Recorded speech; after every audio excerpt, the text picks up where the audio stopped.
Muy buenas noches, ¿cómo están? Bueno, queremos saludar en este momento a las personas que se conectan aquí en Bogotá, Colombia. Muy próximamente vamos a hacer esta sesión presencial, así que escríbanos en la cajita de los comentarios en qué ciudad quiere que estemos. Saludos a Colombia, pero también queremos darle un recibimiento muy especial a todo el personal de farmacia de nuestros dos hermanos países, del hermano país del Ecuador y del Perú. Allá pues obviamente se le conoce como farmacias, como boticas, como botiquines, aquí en Colombia como droguerías, y el personal de farmacia que está allá, pues es lo que llamamos aquí en Colombia los dependientes, los administradores, los regentes, los auxiliares de farmacia. Entonces a todos bienvenidos. Les vamos a hacer una invitación muy especial, y es que ahí en la caja, por favor nos digan de qué droguería se están conectando, cómo se llama su farmacia y de qué ciudad, para que pues obviamente podamos hacer un saludo también muy especial. Antes de comenzar, quiero dar un anuncio muy especial. Está a mi derecha, está a mi izquierda, y es que esta información que se está entregando aquí es única y exclusiva para los profesionales de la salud de las droguerías, y el objetivo es brindar información científica de interés que se está reflejando aquí, consideraciones del autor, y no la dejen far. Entonces cualquier información off-label será mencionada con el único objetivo de un intercambio científico contenida en la información. Lo otro que queremos indudablemente recordarles es que si usted no pertenece a profesional de la salud, le pedimos muy amablemente que por favor, si está conectado, abandone este evento, porque es para profesionales sanitarios, y esto es de acuerdo a la conformidad de las leyes y reglamentos locales. Estas personas que están conectados y todos ustedes, recuerden que este es un espacio que genera Academia Genfar para fortalecer sus habilidades, sus conocimientos, y que de esta forma sea más responsable la dispensación y de la venta de los productos que se venden en la droguería, medicamentos, equipos, dispositivos, etcétera. Una buena noticia para todos ustedes, es que esta formación, esta capacitación está siendo certificada. Tenemos 3 entes que certifican estos encuentros. El primero de ellos es el Colegio de Químicos Farmacéuticos de Colombia. Segundo, el Colegio de Químicos y Bioquímicos de Pichincha, Ecuador. Y tenemos un tercer aval nuevo, que es el Colegio Departamental de Lambayeque en Perú. Este certificado le va a llegar a cada uno de ustedes aproximadamente en 15 días en ese correo electrónico, en ese mail en el cual se registraron. Y bueno, yo ya hablé lo suficiente porque les tengo un invitado de perlas. Mire, para no espolear su nombre todavía, cuando yo trabajaba en la droguería hace más o menos 25 años detrás del mostrador, y cuando llegaban tantos clientes y pacientes, una de las recomendaciones, orientaciones, preguntas más frecuentes era el dolor. El dolor. Y ahí se quedaba uno prácticamente congelado, detenido, que uno decía, Dios mío bendito, ¿qué hago? ¿Recomiendo o no recomiendo? La prescripción está diciendo que no se la despache, que mire esto, ¿qué es lo que tengo que hacer? Entonces ahí es cuando prácticamente nosotros, como profesionales, pues tenemos que tener indudablemente las competencias necesarias, los conocimientos para poder hacer pues indudablemente una mejor orientación y recomendación. Y por eso estamos hablando hoy de dolor, más que un síntoma, una experiencia en la farmacia. Y tengo un invitado de lujo que se llama, por favor, ayúdenme a recibirlo con un aplauso. Ustedes allá, aplausos virtuales al doctor Juan Manuel Gutiérrez.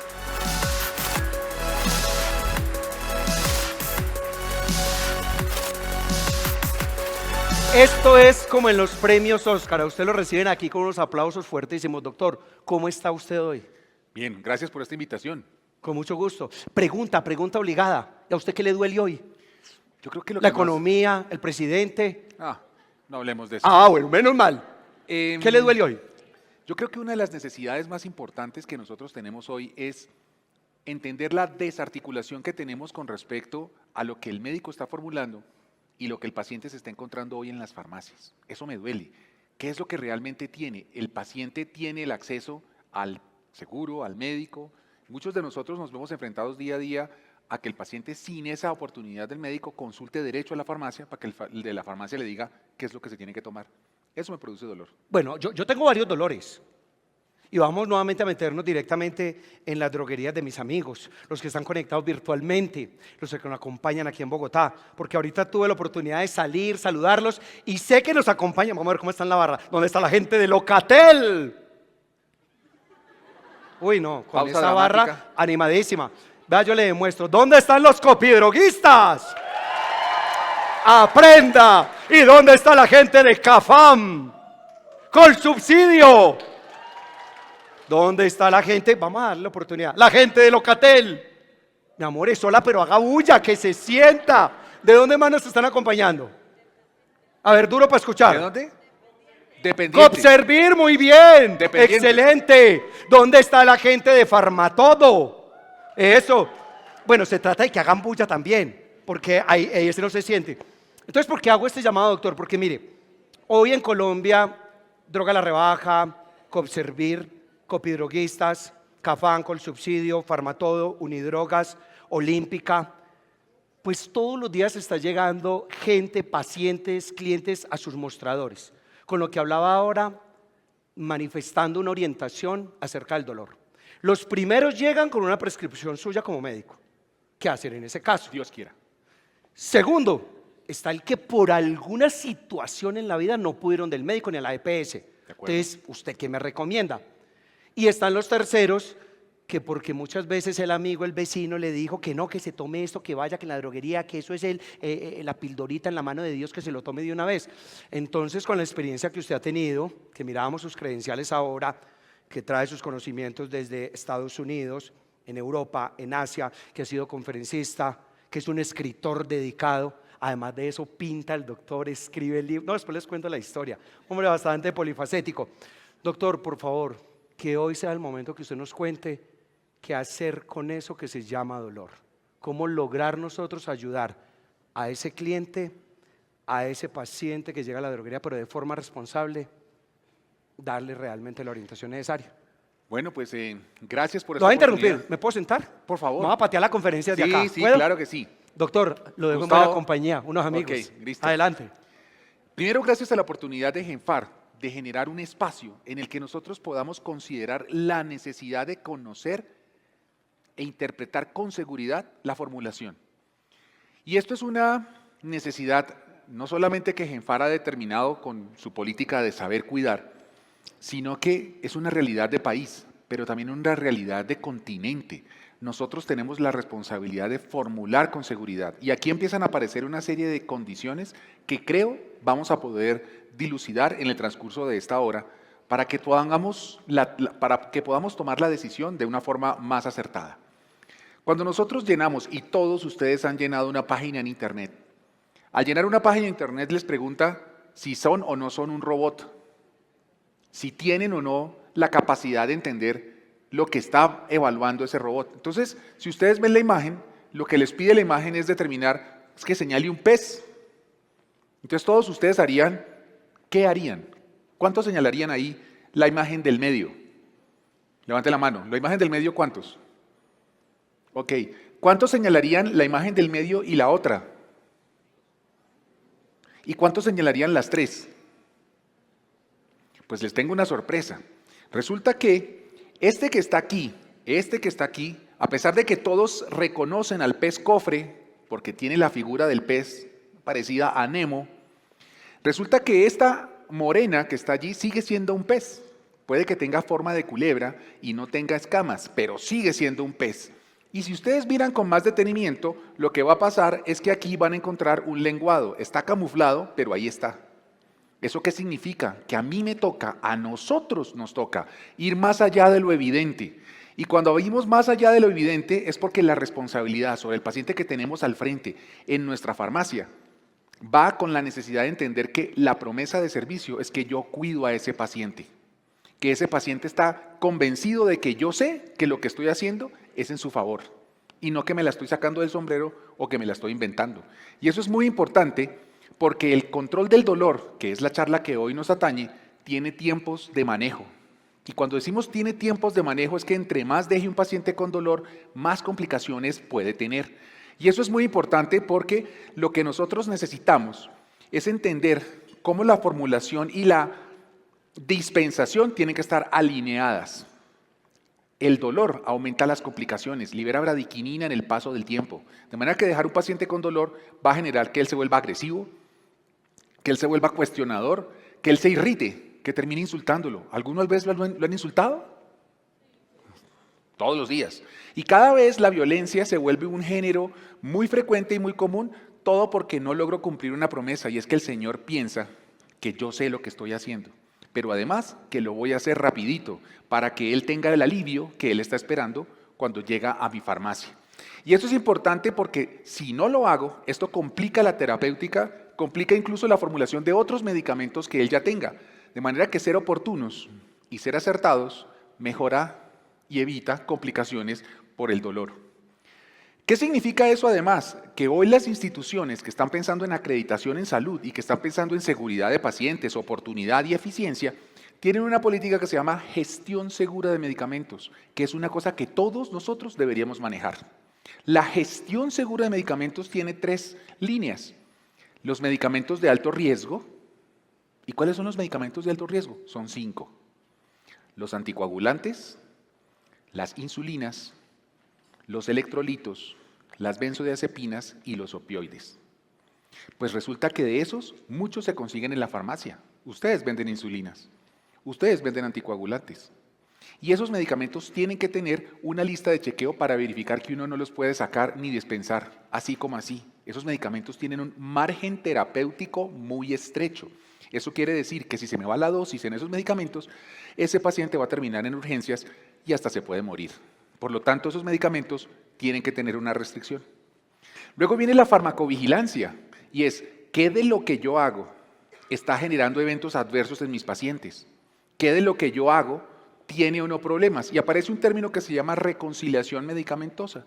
La reconciliación medicamentosa, que es algo que quiero que se les quede a ustedes cuando termine yo de hablar, es la necesidad de evaluar que lo que le estoy dispensando a este paciente frente a mí tenga o no la posibilidad de hacer reacción con lo que él ya viene formulando en eso que estoy ahí, viendo en la fórmula médica.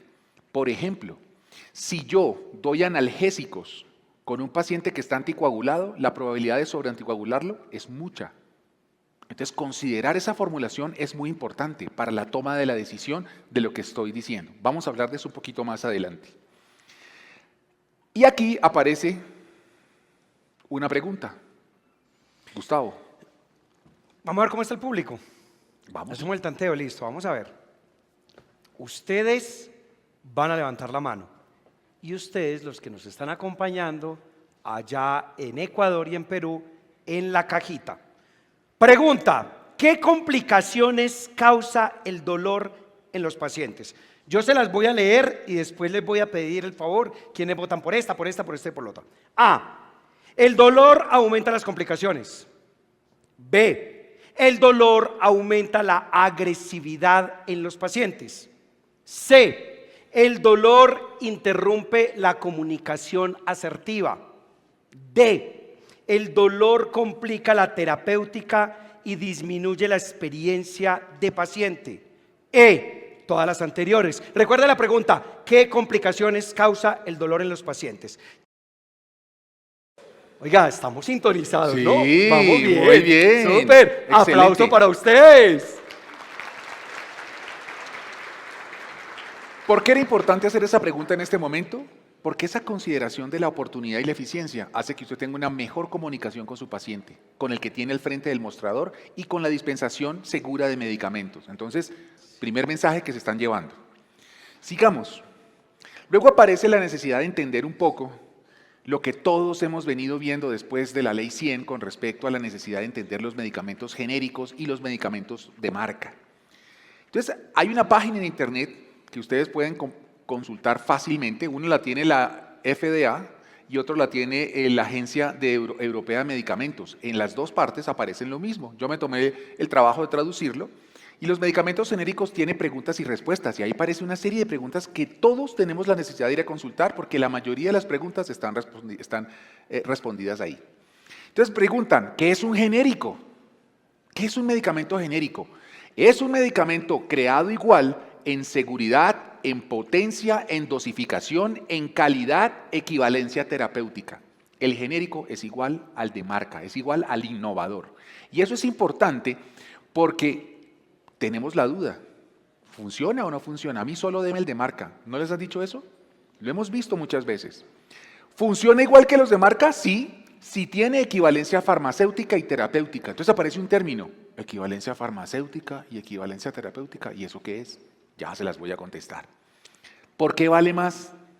¿Qué es lo que hace que valga y tenga una diferencia de precios? Pues que el innovador tuvo que tener unas patentes por las que tiene que pagar y unos estudios clínicos en el innovador que van de varios años. Eso aumenta el precio. Y esa es la diferencia entre el genérico y el innovador. Y esto es importante porque ustedes deben tener la capacidad de explicarle eso a los pacientes y entender que los genéricos de marca tienen una equivalencia que va a eso. Entonces, ¿qué es equivalencia? ¿Qué es la dentro de gestión segura de medicamentos lo que teníamos? Equivalencia química hace referencia al hecho de que un medicamento tiene el mismo producto químico en las mismas cantidades. Y eso es importante porque entonces el medicamento está igual en las dos. Eso es equivalencia química. ¿Qué es equivalencia farmacéutica? Que era una de las que decían. Entonces la equivalencia farmacéutica es cuando esos dos productos químicos están disueltas en el mismo principio activo o en la misma sal para poder mantener la estabilidad de la molécula. Y usted tiene que verificar que eso esté allí, para que no le metan gato por liebre. ¿Y qué es entonces equivalencia terapéutica? Pues que ese medicamento a la misma dosis tiene el mismo efecto. Y vemos cosas muy curiosas, pasan en la hospitalización. Llega un medicamento que no tiene la misma sal o que no tiene el mismo disolvente y genera flebitis de manera endovenosa. Entonces, la enfermera, que ya la están vigilando para evitar que el medicamento ponga flebitis, en vez de disolver el medicamento en 250 centímetros de solución salina o de agua destroza en agua, la pone en 500, pues para que esté más diluido y que para esa manera esos mismos 500 miligramos pasen por la vena. El problema es que al diluirlo en un líquido diferente, cambia la equivalencia terapéutica porque ya no se puede disolver en la misma concentración. Estas son las cosas que ustedes tienen que tener en consideración a la hora de entender esto que estamos hablando de equivalencias terapéuticas y farmacéuticas, porque es que se lo van a pedir cuando el medicamento en la fórmula tenga esas especificaciones. Entonces, volviendo al tema del dolor, esa es la meta. El dolor es proporcionar alivio. El dolor es tratar de que la persona esté contenta sobre el hecho de tener una manifestación que no lo incomode. ¿Qué tan incapacitante es un dolor de oído? ¿Qué tan incapacitante es un dolor de cabeza? ¿Qué tan incapacitante es un dolor pélvico? Todos ustedes han sufrido esa serie de dolores y saben lo maluco que es tener un dolor y no saber cómo controlarlo. Esto de proporcionar alivio con oportunidad, de que el medicamento no genere interacciones medicamentosas con lo que yo ya me estoy tomando, de que el fármaco debe generar los mínimos efectos adversos, es una responsabilidad que nos toca a todos. Sobre todo en ese segundo paciente que de pronto no tuvo acceso a salud, pero sí va a recurrir a que el conocimiento que ustedes tengan le proporcione a ese paciente un alivio de ese dolor sin que le genere una contraindicación, un evento adverso o una complicación. Ese valor además va al hecho de que una cosa es manejar a los adultos mayores y otra cosa es manejar a los jóvenes contemporáneos. ¿Por qué? Porque yo tengo una condición metabólica diferente a la que ya tiene el anciano. Ellos tienen un envejecimiento de su sistema vascular y las mangueras por dentro se llaman endotelio. El endotelio se envejece y al envejecerse se comporta diferente. De manera que los medicamentos que yo doy al joven no son los mismos que debo dar al anciano. Tampoco son lo mismo lo que yo le debo dar a una embarazada, porque la embarazada está condicionada por una condición de vulnerabilidad que hace que el único medicamento que le pueda dar a ella es acetaminofén. Si yo considero que una embarazada llega a mi consulta y tengo que darle algo más fuerte para el dolor que acetaminofén, no se lo formulo, lo debo mandar al médico. Es mi responsabilidad. Ya tenemos demasiados accidentes Porque se atreven, y le digo que la palabra completa es atreven, osadamente, a formular una embarazada y terminamos con un evento adverso para ese bebé. Entonces, si ustedes llega el momento en que tienen una embarazada y creen que el medicamento que necesita va más allá de acetaminofén, al médico. Y se los digo con el corazón, con la mano en el corazón. Denle por bienestar a ese bebé el margen de que a esa persona termine con el médico. El paciente correcto con el tratamiento correcto. El manejo del dolor crónico tampoco es igual al manejo agudo. Los medicamentos para el dolor crónico tienen un componente emocional diferente al manejo del dolor agudo. Recuerden que el dolor es una experiencia, más que un síntoma, más que un signo, es una experiencia. Y esa experiencia va a lo emocional y va a lo sensorial. De manera que tengo que lograr entender cómo mejorar esa oportunidad de dar alivio. Sigue siendo una de las manifestaciones más frecuentes en la consulta y en urgencias. Hay unos estudios que muestran en los últimos 20 años que cuando un paciente llega a la consulta o a urgencias, el 72%, 2 de cada 3, un poquito más, 4 de cada 5 casi, de los pacientes que llegan a la consulta tienen el dolor asociado al motivo de consulta o es el motivo de consulta. De manera que aprender a manejar dolor va a permitir que usted sea mucho más asertivo y mucho más preciso en las necesidades de ese paciente. Eso genera unas metas, y es que el paciente al que está en urgencias le debo quitar el dolor antes de 30 minutos. Si yo a un paciente en urgencias no le quito el dolor antes de 30 minutos, cuando yo le vaya a preguntar qué tiene, saca la mano y me la pone. ¿No les ha pasado? Es que llevo aquí 1 hora y no me han atendido. Lo hemos sufrido. Pero en la consulta externa son 2 horas. Y si ese paciente llega ya y sale de la consulta para que vaya a la farmacia a que le den algo para el dolor, yo tengo que lograr que eso sea rápido, sea eficiente y sea efectivo. Entonces, aquí aparece otra pregunta, Gustavo. Aparece otra pregunta. Muy bien. Oiga, antes de formular la pregunta, recuerden que finalizado nuestro evento, vamos a responder sus preguntas. Por favor, ir apuntando. Y los que están conectados, amigos de Perú, amigos de Ecuador y de otras ciudades en Colombia, por favor, vayan formulando desde ya las preguntas acá. Hay una que ya llegó y es poder aclarar más adelante todo este tema de la equivalencia química, farmacéutica y terapéutica, súper importante. Pero vamos a ver qué nos dice la próxima pregunta aquí en pantalla. A ver, el equipo, para que nos manejen la pregunta que tenemos. Pausa dramática. Pausa dramática, vamos saludando, en qué ciudad está, cómo se llama su droguería, su botica. Y dice, ¿qué es un genérico? Es la pregunta. A, es un medicamento más económico. B, tiene menos efectividad que el de investigación. C, es un medicamento creado igual en seguridad, potencia, dosificación y equivalencia terapéutica. C, ninguna de las anteriores. Los de la caja, vote ya. Los de acá, ¿quién vota por la A? Va muy bien, ya nadie gritó. B, ¿quiénes votan por la B? Silencio en el escenario y en la caja están ahí, esperando. C, wow. Según esto, nos da casi el 87.93%. D, ninguna de las anteriores. El resto tiene los deditos ocupados, manicure, pedicure, deben estar haciendo otra cosa diferente. Doctor, ¿cómo nos fue? Muy bien. Muy bien, vamos bien. Logramos el objetivo. Entender entonces que el genérico es eso, está creado igual, tiene la misma seguridad, la misma potencia y la dosificación y calidad con la equivalencia terapéutica. Y eso era importante dejarlo dentro del mensaje, segundo mensaje que se llevan. Y es importante que entiendan porque es la manera en la que ustedes van a estructurar el discurso con el que se van a parar frente a sus pacientes. Entonces, John Dryden, entre 1631 y 1701, era un señor en Inglaterra que estaba pensando en cómo lograr mejorar las condiciones de vida de los pacientes. Y una de las preguntas que él hizo es, ¿qué es la felicidad? Pues resulta que la felicidad más simple para la humanidad es no estar con dolor.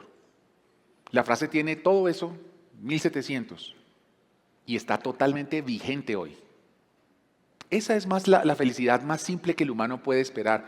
Por lo tanto, cuando ese paciente les llega el servicio, les llega la consulta, les llega a la farmacia, les llega la necesidad de preguntar, ¿cómo me quito este dolor? Ustedes están en la necesidad de poder generar un poquito de felicidad, la más simple, a estos pacientes o a esa población. Eso disminuye la carga de la enfermedad en la comunidad y esa ya es una responsabilidad muy grande. Aquí aparece una serie de cosas importantes. Todos vimos a Alicia en el País de las Maravillas y tenemos toda la referencia desde Disney a esta Alicia, en donde yo puedo entender que hay más allá de esa Alicia. La Alicia es la necesidad de poder preguntarle de manera asertiva, de manera objetiva, las características que el paciente tiene de ese dolor. Reconocer esas características, el tiempo de acción para poder proporcionar el alivio correcto es fundamental. Si usted en verdad quiere tener una herramienta que le permita darse una luz para seleccionar el medicamento correcto a todos los dolores, yo tendría que hacerles la Alicia. De manera que una de las responsabilidades que tengo es conocer a la Alicia, no esta Alicia, ¿no? Ya habíamos hablado entonces que el 72% de los pacientes llegan con ese dolor. Pero entonces, ¿qué es dolor?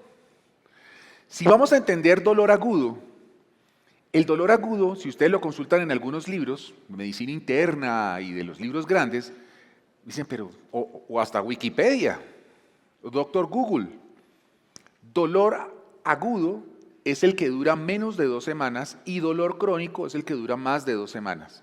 Pues resulta que eso no es tan cierto. Dolor agudo es el que ocurre ahora por el dolor, pero el dolor crónico es aquel que persiste más allá del tiempo de curación de la nosa que lo generó. Por ejemplo, si yo tengo un uñero que dura 1 o 2 días y me duele a los 4 días, ese ya es un dolor crónico, porque no debería estar ahí. Si yo tengo un dolor porque me torcí el pie, un esguince grado 1, y me duele más allá de 10 días, sabiendo que podía curar en 5 días, ese ya es un dolor crónico.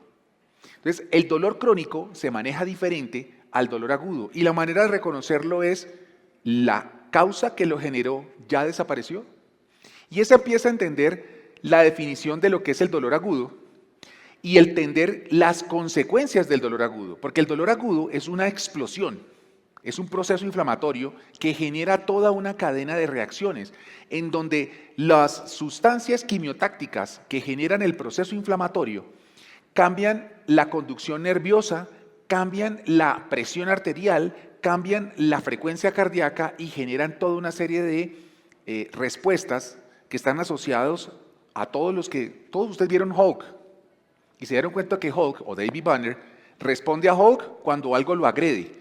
Cuando algo lo agrede, la suprarrenal despierta y él se convierte en Hulk. Eso mismo hace el dolor en nosotros. No nos convierte en Hulk, pero sí hace toda una serie de manifestaciones químicas que hacen que tenga todos estos cambios. Entonces, mucho ojo porque el dolor agudo necesita el control de todas esas respuestas y eso va a que yo tenga claro cómo funcionan los AINES. Bueno, ok, ¿qué es alodinia? Es un dolor sin estímulo. Ustedes van a encontrar pacientes que tienen una cicatriz neurológica y esa cicatriz neurológica hace que el paciente sienta un dolor con solo haberse hecho un roce y le duele como si se hubiera golpeado. Pero ¿dónde está el estímulo que generó el dolor que normalmente recuerda a él como algo fuerte? Eso se llama alodinia y tienen que aprender a diferenciarlos. Y el dolor crónico, el que persiste entonces, como ya lo dijimos, se habla en nociceptivo, inflamatorio y patológico y lo que está diciendo allí es eso que estamos hablando de esa respuesta inflamatoria o esa respuesta no inflamatoria. El patológico es realmente una muy mala adaptación a una neuroplasticidad. Si el cable eléctrico tiene una mala cicatrización, entonces la conducción de ese dolor a través del cableado eléctrico va a generar o la alodinia o el dolor patológico. Hasta ahí no quiero enredarlos, pero quiero que entiendan cómo el cableado eléctrico me afecta la percepción que yo tengo del dolor. Y aquí viene otra pregunta, Gustavo. Muy bien. En las 2 preguntas, Vamos público bien. presencial, súper. Bien.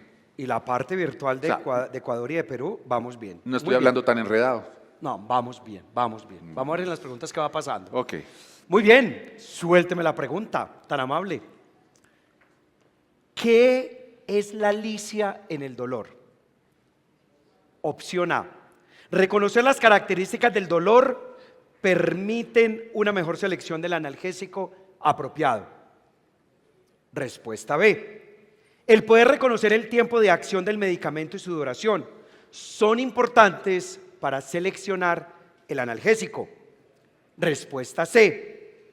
Proporcionar el alivio correcto al paciente correcto. Y la respuesta D, todas las anteriores. ¿Quiénes van con la respuesta A? Muy bien. Ok. Tenemos 3 mesas. Y en la caja usted también está participando. B, ¿qué es la lista del dolor? ¿Quiénes están con la respuesta B? 0%. C, proporcionar el alivio correcto al paciente correcto. ¿Quiénes votan por la C? Por ahí aparece una mesa, por aquí aparece otra. D, todas las anteriores. Y por aquí lo acaban de afirmar, todas las anteriores. Todas las anteriores. Muy bien, muy bien. doctor. Qué bueno. Tercer mensaje que se llevan. Yo debo hacerle la licia al dolor, sobre todo porque esto me va a permitir tener la herramienta para seleccionar el medicamento correcto con el paciente correcto. Tercer mensaje. Toda presentación tiene derecho a una diapositiva compleja.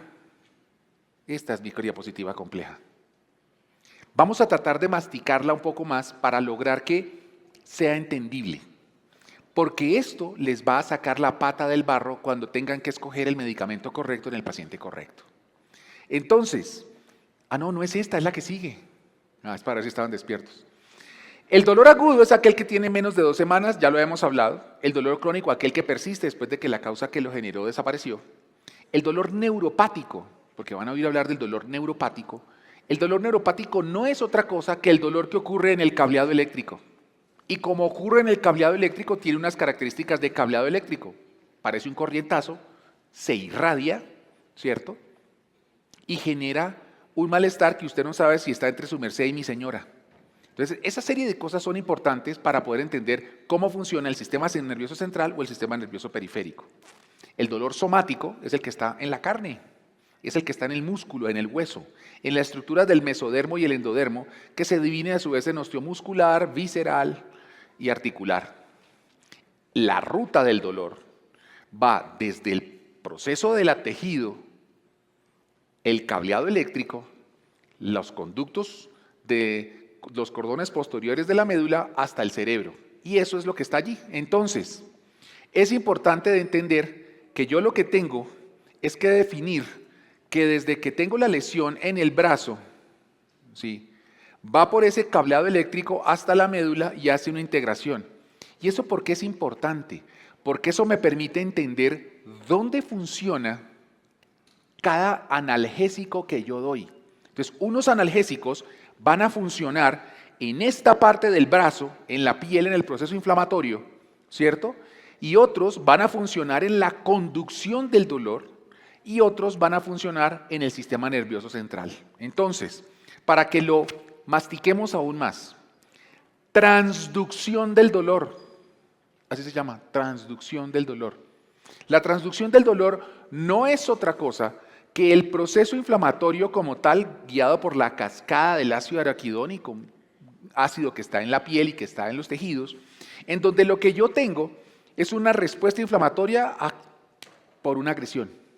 Entonces, esa agresión, que puede ser una cortadura, un trauma, un golpe, cualquier proceso inflamatorio, produce una liberación de prostaglandinas y prostaciclinas al final del proceso inflamatorio. Aquí actúan varias sustancias. La primera, y que actúa muy arriba, son los esteroides e inhiben a nivel de la fosfolipasa muy arriba la cascada del ácido araquidónico. Y aquí aparece una connotación importante. El esteroide apaga tan arriba la cascada del ácido araquidónico que metabólicamente es muy costoso para el cuerpo. Por lo tanto, siempre es tercera línea de elección para el manejo del dolor. Quiere decir que ustedes jamás tienen que dar un esteroide para el dolor de nada. Pausa dramática, lo repetimos. Ustedes jamás tienen que dar un esteroide para manejo del dolor. No está en su resorte. No es seguridad, no es gestión segura. Es un medicamento tan metabólicamente costoso que tiene demasiados efectos adversos. Eso déjenselo al médico. El esteroide no lo pueden formular ustedes. Tiene demasiados problemas asociados a esa apagada tan alta. Entonces, esteroide, como la varita mágica de Harry Potter que saca los pensamientos, sáquenselo del pensamiento. 0 esteroides. Luego aparece ya la ciclooxigenasa 1 y la ciclooxigenasa 2. Si yo soy una persona de 60 o 70 años, en donde mi endotelio, la parte de adentro de la manguera, está enferma, hipertensión, dislipidemia, obesidad, diabetes, enfermedades renales, mi endotelio, que normalmente se mantiene dilatado porque produce óxido nítrico, se enferma y no produce óxido nítrico. O sea, en los ancianos el óxido nítrico está disminuido. Así como salgo con arrugas, así el óxido nítrico se disminuye. Nada que hacer. Ahí no hay colágeno que valga, allí no hay proteína que valga, allí no hay dieta que valga. El óxido nítrico se envejece y se acaba. ¿Qué mantiene dilatada esa manguera para que yo a los 80 años, a pesar de tener hipertensión, diabetes, dislipidemias, mantenga la dilatación de la manguera? Las prostaciclinas. Estas prostaciclinas son vasodilatadoras y funcionan manteniendo la manguera dilatada. Si yo le doy a un abuelo, a un paciente con enfermedad del endotelio, un AINE, ibuprofeno, naproxeno, aspirina, si yo le doy un AINE a ese abuelito más de 5 días seguidos, lo que va a pasar es que aunque él se quite las prostaglandinas de aquí y le quite el dolor, también le quita las prostaciclinas.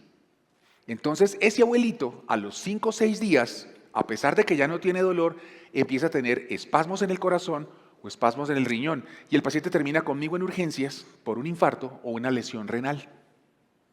De manera que el manejo de los adultos mayores, el anciano, ¿se acuerdan de las primeras diapositivas que hablamos del manejo del adulto y del joven? Es porque el problema del endotelio hace que yo, a los COX-1, a los pacientes ancianos, no les puedo formular más allá de medicamentos muy cortos o impulsos para el COX-1. ¿Eso quedó claro? Interesante. Entonces apareció el COX-2. El COX-2 no es otra cosa que un analgésico que se salta todo esto y se va derecho hasta las prostaglandinas y funciona eficientemente. El COX-2 permite que yo pueda formular a ese anciano 2 o 3 días más.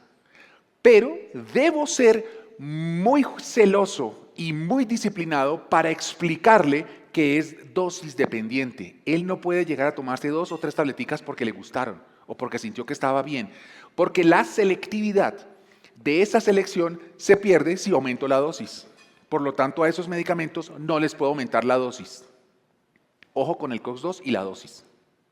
Entonces, los medicamentos que quitan el dolor en la transducción del dolor se demoran de 30 minutos a 2 horas en quitar el dolor y proporcionar alivio. Entonces tengo un margen entre media hora y 2 horas para quitar el alivio y produzco todo ese control que necesitaba de esa reacción inflamatoria de la que estábamos hablando al principio. ¿Se acuerdan? Este es el TRAS2. Ok, entonces ahí tengo a los AINES. Pero resulta que lo que hemos hablado del manejo del dolor en la conducción, aparece un poco más arriba el hecho de que el dolor se conduzca. Y esa conducción del dolor tiene otros analgésicos. Los analgésicos que van aquí son muchísimo más rápidos. Quitan, como un alicate, la conducción eléctrica. Evitan que la transmisión del dolor se suba al cerebro y realmente producen un alivio muy rápido. Aquí actúan las dipironas y actúan los opioides. Entonces, si yo quiero quitar el dolor rápido, lo puedo quitar aquí. Sin embargo, al manejar el dolor en la conducción, no resuelvo el proceso inflamatorio. Entonces, estoy sacrificando velocidad por el proceso inflamatorio. Mucho ojo en la selección de esos medicamentos, ya vamos a ver por qué. Y es importante porque esto genera el problema de que tienen los opioides y su adicción. ¿Sí? Ok, sigamos. Esto genera además que al finalmente yo tengo una cosa que se llama modulación del dolor. Y les voy a poner un ejemplo. ¿Cómo te llamas tú? Sofía. Sofía está con nosotros y recibe una llamada por teléfono en donde le avisan que Leonardo DiCaprio te invita a almorzar.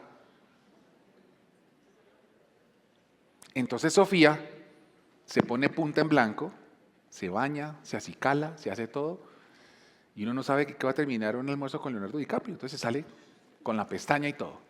En el momento en el que Leonardo DiCaprio la recoge en el carro, ella deja los dedos en la puerta y Leonardo DiCaprio le machaca los dedos con la puerta. ¡Tan! Transducción del dolor. Proceso inflamatorio. Conducción del dolor. Pero al momento de hacer la integración límbica de la modulación del dolor, ella empieza a pensar, Leonardo DiCaprio, estos almuerzos no son todos los días. ¿Quién sabe de aquí para dónde salga? Recaptura serotonina, bloquea noradrenalina, aumenta el umbral del dolor, quita los dedos de la puerta y con los dedos haciendo así, se va a almorzar con Leonardo DiCaprio.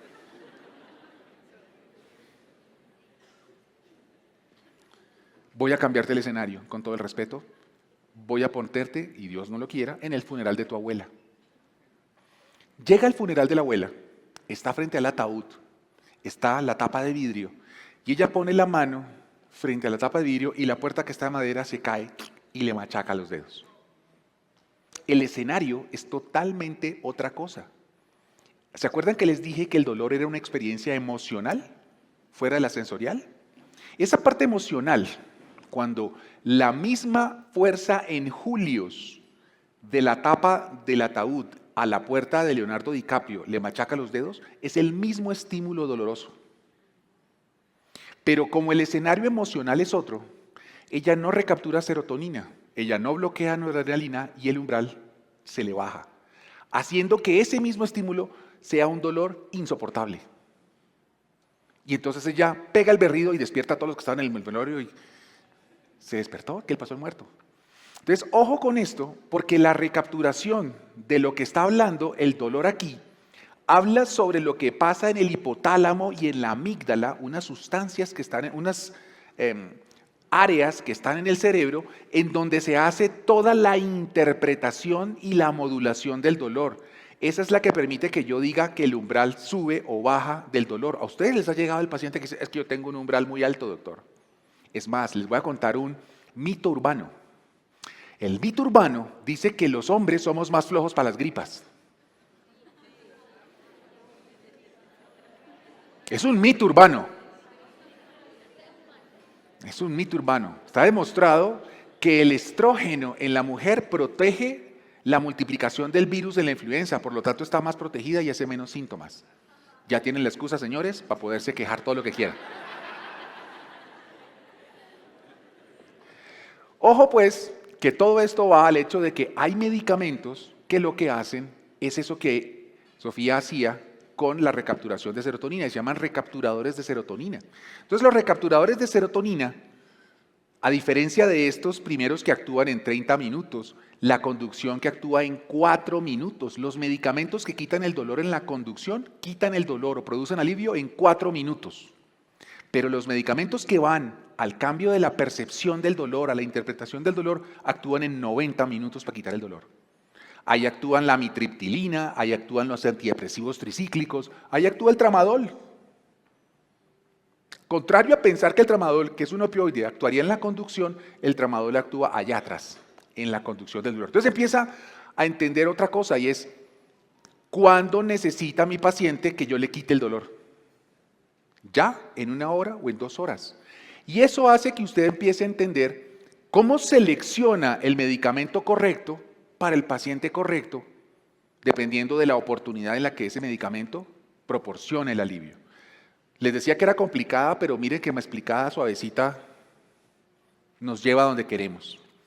¿Qué hizo la Organización Mundial de la Salud en 1984 al 86? Hizo una escala del dolor en donde usted podía escalonar la terapéutica de los dolores. Se diseñó para el dolor oncológico, que es un dolor crónico, que cambia la percepción porque va con un dolor inflamatorio más un problema a nivel de la serotonina. Entonces usted tiene que quitar el dolor en 2 lugares, en este proceso inflamatorio y en la percepción del dolor. Y eso hace que usted entienda que ya lo que se llama terapia multimodal, lo que está queriendo decir es que yo puedo atacar el dolor en dos puntos diferentes, para que de esa manera se gane una sinergia analgésica y pueda lograr una mayor potencia analgésica. En urgencias, en vez de manejar la escalera, manejamos un ascensor. Y entonces lo que nosotros tenemos es el hecho de entender cómo nosotros manejamos el dolor con una escala visual análoga. Y esa escala visual análoga es la que nos dice a nosotros si el paciente tiene dolor. Señor, usted de 1 a 10, ¿cuánto tiene? Señor, usted de 1 a 10, o en las caritas, ¿cuánto tiene? Entonces tenemos que enfrentarnos a varias cosas. Y era que hay que considerar esa escala para poder entender lo del dolor. Muchos pacientes dicen, doctor, es que yo tengo 20 sobre 10 y siguen hablando por el celular. Entonces, quien me diga que tiene 20 sobre 10 y sigue hablando por el celular, pues claramente no tiene ni 10. ¿Cierto? Y ustedes están en la necesidad de entender que cuando yo tengo más de 7 sobre 10, empiezo a tener taquicardia, cambio las facies y empiezo a tener esta sudoración. Entonces, hay personas que dicen, doctor, tranquilo, espere, ya le hablo. Y entonces uno se da cuenta, el tipo tiene un gran dolor, pero lo está aguantando. Ese tiene un gran dolor. Pero aquel que le diga que tiene mucho dolor, pero está fresco, pues ese no tiene ese dolor. Y esa escala visual análoga es una cosa que ustedes tienen que aprender a manejar. Les traje una con los corticoides. ¿Se acuerdan que hablábamos que metabólicamente es muy alto? Porque me he encontrado cosas muy curiosas y es que le dan, yo no sé, alguien ha dicho que los corticoides eran la machera y eso acaba hasta con el niño de la perra. Sí. El problema es que sigue costando mucho y se da al diabético sin pensar que al paciente diabético no le puedo dar corticoides. Porque los corticoides en el diabético cambian los niveles de la glucosa. Los corticoides en el diabético descontrolan los medicamentos que él ya viene tomando. Conclusión, ustedes no formulen corticoides. Por favor, ¿se acuerdan la primera mensaje? Corticoides no. Subrayado en esta diapositiva. Corticoides. Si ustedes creen que un paciente necesita corticoides, al médico. Al médico. Eso es una responsabilidad y es un examen de autocuidado que debo generar yo porque no puedo formular corticoides a un diabético. Volvemos al dolor neuropático. Entonces, ¿el dolor neuropático qué es? El dolor neuropático, ¿se acuerdan de la conducción del dolor? Esa conducción del dolor está hecha porque cada cable eléctrico en el cuerpo está forrado por un plástico. Y ese plástico que se llama mielina es un aislante. Ustedes ven que todos los cables tienen un cordón negro, ¿cierto? Ese cordón negro se llama mielina. Pues cuando ese cordón negro se afecta, entonces lo que va a pasar es que despule el cable y lo deja pelado o que empieza a tener problemas inflamatorios alrededor de él. Entonces en el dolor neuropático, el problema está en la conducción del dolor. Y pasa una cosa muy curiosa, porque es central si está pegado a la médula y es periférico si está pegado a la piel. Fácil, periférico, piel, médula adentro. ¿Hasta ahí vamos claros en eso? ¿Cuándo se vuelve central? En el paciente que tuvo el accidente cerebrovascular. Lo hemos visto. La esclerosis múltiple, la lesión medular o el Parkinson. ¿Cuándo es periférico? El paciente que tiene una polineuropatía, en el diabético, en el que tiene herpes, porque genera la lesión e incluso tiene las ampollitas. Y eso es muy importante de reconocer porque el manejo de cada uno de ellos es diferente. Entonces, aquí hay una serie de estudios que muestran cómo esta charla a los médicos les permite que puedan seleccionar con un interrogatorio, sin exámenes de laboratorio, cómo diferenciar entre un dolor neuropático central y un dolor neuropático periférico. Entonces, ¿cómo te llamas tú? Adriana. Adriana se va para Melgar. Y estando en Melgar, se queda dormida frente al sol y se insola. ¿Listo? Se levanta totalmente ardida. ¿Qué le duele a Adriana? ¿Rozarse o presionarse? Rozarse. Dolor neuropático periférico duele al roce. Dolor neuropático central duele a la presión. ¿Qué le duele? ¿Bañarse con agua fría o con agua caliente? Con agua caliente. Dolor neuropático periférico duele al calor. Dolor neuropático central duele al frío. ¿Cuántos laboratorios tuvieron que pedir para descubrir eso? Ninguno. Es un interrogatorio muy pequeñito que le permite entender dónde hay un dolor neuropático central y dónde hay un dolor neuropático periférico.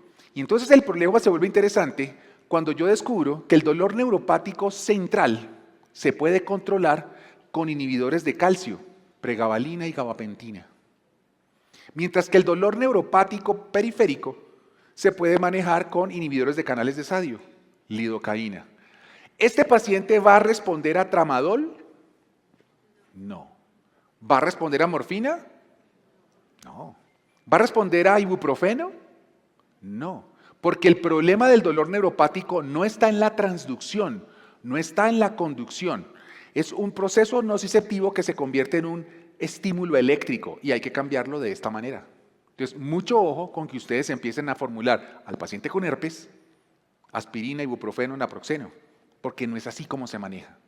Pero si no se acuerdan de esta diapositiva, no se pongan a inventar, manden a ese paciente al médico. Y ahí me vuelvo muchísimo más responsable, a cuidar con responsabilidad. ¿Vale? Entonces, ¿qué manejar en la ruta del dolor? Si yo quiero controlar el dolor en la transducción del dolor, lo que hago es un AINE. Sabiendo cuál es la diferencia que hay entre los AINES, ya lo vamos a ver. Si yo necesito manejar el dolor en la construcción del dolor para controlar la conducción, escojo otros medicamentos, dipirona o opoides, ya lo hemos hablado, ¿cierto? Rápidos y potentes. Y si necesito manejar el control en la integración límbica para cambiar la imagen del dolor del funeral al almuerzo con Leonardo DiCaprio, pues manejo otros medicamentos, sabiendo que esto tiene una connotación diferente.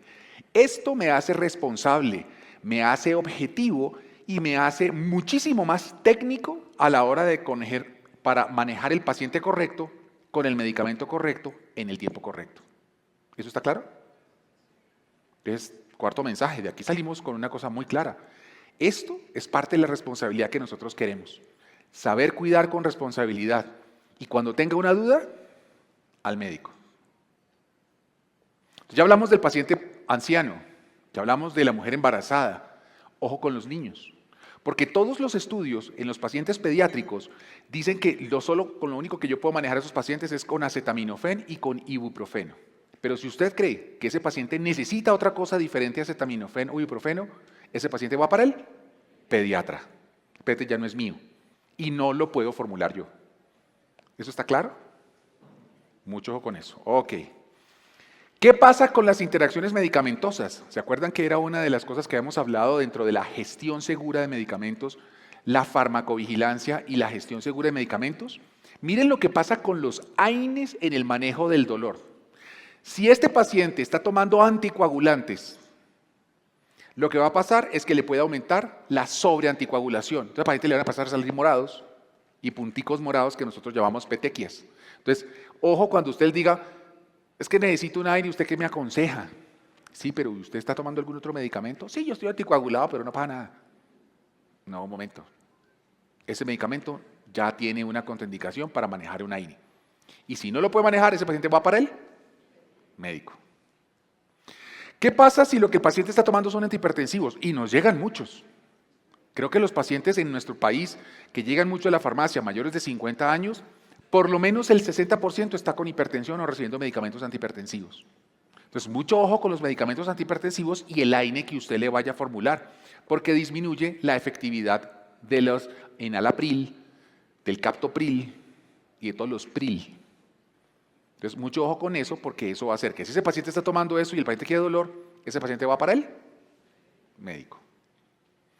¿Qué pasa si el paciente está tomando Lasix, o está tomando furosemida, o está tomando losartán, que tienen una serie de componentes que van hacia el riñón? También puede eliminar los líquidos y aumentar el cambio. Entonces ese paciente debe tener un ajuste del medicamento y debe ir al médico. Ojo con los pacientes que tengan falla cardíaca, el paciente hinchado, gordote, que se fatigue, o que viene con oxígeno. Ustedes los ven, nos llega con la bala de oxígeno al servicio, a la farmacia, y que quiere que yo le dé un analgésico. Posiblemente, lo más probable es que ese paciente deba ir al médico.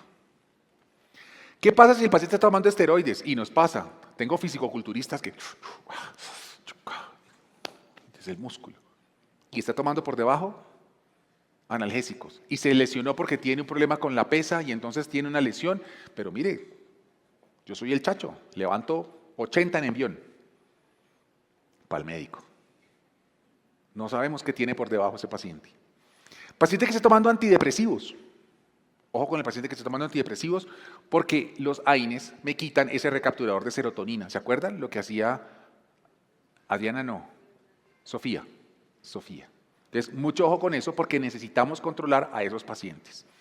Y esto es lo que yo tengo que hacer en las interacciones medicamentosas porque esto requiere un ajuste del medicamento y es gestión segura de medicamentos. Ya habíamos hablado del anciano, se los repito, el riesgo a úlceras y sangrado intestinal en los AINES. Solo el anciano que ya no está tomando nada puede generar que si usted le da AINES por más de 4 o 5 días seguidos, me puede generar úlceras gástricas. Porque su enfermedad y su susceptibilidad y su vulnerabilidad hace que haga eso. El paciente anciano tiene un riesgo cardiovascular. ¿Se acuerda que les dije del óxido nítrico? Entonces, mucho ojo con esos pacientes y los AINES. La función renal en los ancianos no controlan el líquido como uno quisiera, no se hidratan como uno quisiera y eso puede producir que estos pacientes disminuyan su flujo sanguíneo renal. Entonces, mucho ojo con los ancianos y la. Entonces, por favor, el anciano que ustedes vean que está entre su merced y mi señora y que llegue por analgésicos, mejor debe ir al médico. Yo tengo una frase que le doy, yo soy profesor a nivel de pregrado, posgrado y de maestría. Y yo les digo a mis estudiantes y a mis residentes, no hay nada más peligroso que un ignorante con iniciativa. No quiero que ustedes caigan en ese error. Y aquí me falta la necesidad de entender que mucho de lo que ustedes están viendo aquí va a tocar a que ustedes las notas que están tomando vayan a estudiar un poquito. Porque realmente les estoy abriendo ojos de cosas que de pronto no estaban en el horizonte y que hace falta que yo las tenga metidas en el horizonte. Y aparece una cosa importante, y es el abanico que la industria farmacéutica nos ha dado. Y entonces el abanico de la industria farmacéutica tiene toda una serie de sustancias químicas que tengo que entenderlas. Estos son los AINES. Y los AINES hay de todo lo que usted quiera. Por ejemplo, hay COX-IFs, hay oxicanes, hay sulfamimidas, hay ácido nicotínico, derivados del ácido arilacético, y empiezan a aparecer la necesidad que ustedes sí tienen que tener de esta diapositiva. Y es lo siguiente. Si usted coge un COX-IF, que habíamos hablado, que funcionan muy bien como COX-2, tienen un tiempo de acción, son nefroprotectores, tienen una selectividad por los COX-2 y entonces la podemos dar en el anciano. El problema es que tienen un metabolismo lento. Ese metabolismo lento hace que ellas actúen durante 12 o 18 horas, pero quitan el dolor en 1 o 2 horas. Entonces funcionan muy bien para el paciente anciano, que el dolor hay que mantenerlo un día completo, para que el paciente se tome 1 o 2 medicamentos al día. Y funciona muy bien. Pero en el dolor agudo, que yo quiero que me quiten el dolor ya y no dentro de 2 horas, pues los COX-IFs no son los que usted tiene que elegir. ¿Cuándo quiere el tipo que le quiten el dolor? ¿Ya o en 2 horas? Ya. ¿Qué pasa con los oxicanes? Los oxicanes son muy buenos, son todavía más lentos. Quitan el dolor en 2 horas, pero pueden durar hasta 24. Entonces, usted podría generar una adherencia al medicamento porque solo se tiene que tomar 1 dosis al día. Y funcionaría muy bien. 1 dosis al día hace que cualquiera tenga una facilidad para administrarse el medicamento. Pero el dolor se le va a quitar dentro de un rato largo. Entonces, usted tiene que escoger a este paciente si lo que tiene es una artritis reumatoidea y el paciente tiene un dolor crónico en el que él necesita un mantenimiento del dolor para que durante 3 o 4 días o hasta 7 días yo le pueda quitar el dolor, los oxicanes pueden ser una buena alternativa. Pero si es un trauma agudo, si el tipo se acaba de pegar y tiene la inflamación, los oxicanes no son el medicamento para escoger en ese momento. Mientras que lo que está pasando con el ácido pirulacético, el ácido arilacético y el ácido arilpropiónico son los rápidos. Su metabolismo es tan rápido que quitan el dolor entre 20 minutos y 30 minutos. Pero es tan cortico que usted tiene que dar ese medicamento 3 veces al día. Entonces aquí está el ketorolaco, el diclofenaco, y están todos los terminados en eno. Ketoprofeno, naproxeno, ibuprofeno. Y son muy buenos. Entonces, para seleccionar el medicamento, usted tiene que entender si lo que está manejando es un dolor agudo o es un dolor crónico. Entonces ya sabe cómo diferenciar el crónico del agudo y le va a dar la herramienta para poder entender si va a escoger un medicamento para dolor agudo o para dolor crónico. ¿Quedó claro? ¿Cierto? Ok, veremos. ¿Qué es equivalente? Son equivalentes en la medida en la que todos quitan el dolor. Entonces la equivalencia no va en el que pueda reemplazar uno por otro. La equivalencia va en que usted pueda seleccionar el momento en el que el paciente necesita quitar el dolor. Ahí los vuelve equivalentes. Porque si usted puede escoger 2 medicamentos que puedan quitar el dolor rápido, esos son equivalentes. Pero si uno lo quita rápido y el otro lo quita despacio, los 2 quitan el dolor, pero no son equivalentes. ¿Quedó claro? Ok. Entonces aquí viene, Gustavo, otra pregunta. Otra de las muchas que tengo acá. Las que quieras. Vamos bien, ¿cierto? Todo un tratado de preguntas. No. Bueno, vamos a hacer algo. Los que estamos acá, levanten su mano derecha con el puño así. 1 es muy poquito, 5 es muy bien. ¿Cómo vamos con la información que nos está entregando el doctor? Va bien. Y allá en Ecuador, en Perú, en la caja, de 1 a 10, ¿qué tan importante es esta información para ustedes? Antes de la pregunta, hay algo que me resonó y lo quiero dejar de una vez para que lo tengamos presentes. Lo que menos necesitamos en nuestras droguerías, en nuestras farmacias, detrás del mostrador, son ignorantes con iniciativa. Porque eso es una muerte segura. Sí. Es un paciente complicado. Muy peligroso. Es aumentar el gasto de salud. Muy bien, vamos a la pregunta. Adelante, equipo.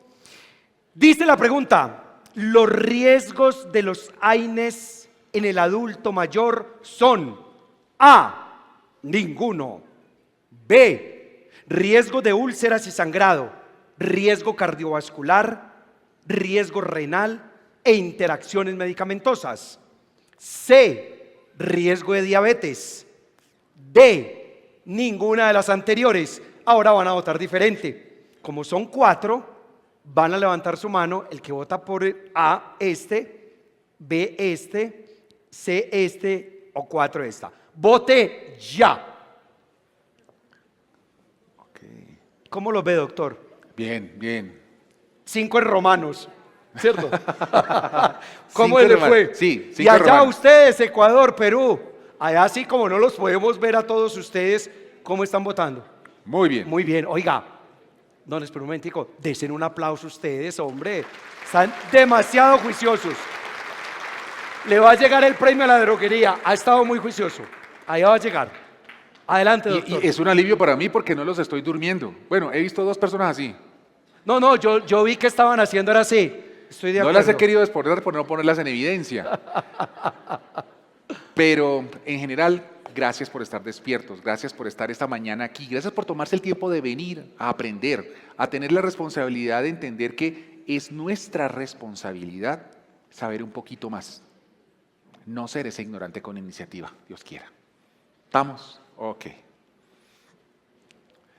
Tengo unas diapositivas puntuales sobre el manejo de la migraña, porque la migraña es una patología muy frecuente y no todo el mundo tiene acceso a llegar a un médico con el tratamiento correcto. Y quiero que sean muy celosos y le van a poder tomar la foto a esta diapositiva a medida que vamos avanzando, porque esto lo tienen que tener muy clarito. La migraña es muy incapacitante. La migraña es un diagnóstico de descarte. ¿Eso qué significa? Para yo decir que el paciente tiene migraña con las cefaleas que presenta, tiene que haber tenido un TAC que salga normal y un electroencefalograma que salga normal. Yo no puedo llegar al diagnóstico de migraña sin haber hecho todo el descarte. Cuando yo estudio cefalea, la última página es migraña. Muchos de nosotros usamos el término migraña de forma muy liberal, pensando que cualquier cefalea es una migraña, y no lo son. Y son cosas muy diferentes. Hemos tenido pacientes manejados 17 años con AINES que lo que tenían era un aneurisma o lo que tenían era una epilepsia leve. Entonces, ojo con esto, porque la migraña tiene que tener un diagnóstico muy definido y muy claro. Me tomé el atrevimiento de sacar un artículo que sale en una publicación de enfermeras de emergencias. Normalmente el médico tiene el sesgo de leer del New England Journal y de ahí no sale. Pero resulta que hay publicaciones muy interesantes de otras partes, incluso de farmacia. Hay publicaciones de farmacia. Y esta publicación lo hacen las enfermeras de emergencias que tienen una sociedad que se llama el ENA, Emergency Nurses Association. Y ese Emergency Nurses Association tiene publicaciones interesantes. Ellos se pusieron a hacer un trabajo en donde analizaban las órdenes médicas. Y analizar las órdenes médicas veían qué de los medicamentos que ellas aplicaban o administraban realmente generaban una menor estancia en el servicio y un efecto de alivio real al paciente para su migraña. Y encontramos cosas muy curiosas. Ellas encontraron que los antagonistas DOPA, que son, por ejemplo, la procarpenacina y la metoclopramida, que son antieméticos, tienen un efecto antiserotoninérgico que quita el dolor de cabeza. Entonces, en ese paciente con migraña diagnosticada, que ya tiene 3 o 4 años de migraña y que le llega atoreado, es que ya me tomé un diclofenaco, ya me tomé un acetaminofén y no me ha servido y tengo migraña, darle una metoclopramida tomadita, si la tolera porque no tiene vómito, puede ser una alternativa para potencializar la ruptura del ciclo vicioso en la migraña en la que está y quitarle el dolor. Entonces, pero si ustedes creen que ese paciente realmente tiene un complejo, tengo un dolor de cabeza y ya estoy focalizado, ese paciente va para el médico. ¿Listo? ¿Qué pasó dentro de lo que estábamos hablando? Con el artículo, la Academia Americana de Neurología fue muy enfática desde el 2013 en prohibir los opioides en el manejo de cefalea y en el manejo de migraña. O sea, ¿es un rotundo? No. Los opioides que actúan sobre la conducción del dolor son vasodilatadores, producen vasodilatación. Si la fisiopatología de la cefalea y la migraña es una vasodilatación y usted le da un opioide, puede reventar la manguera. Miren lo peligroso.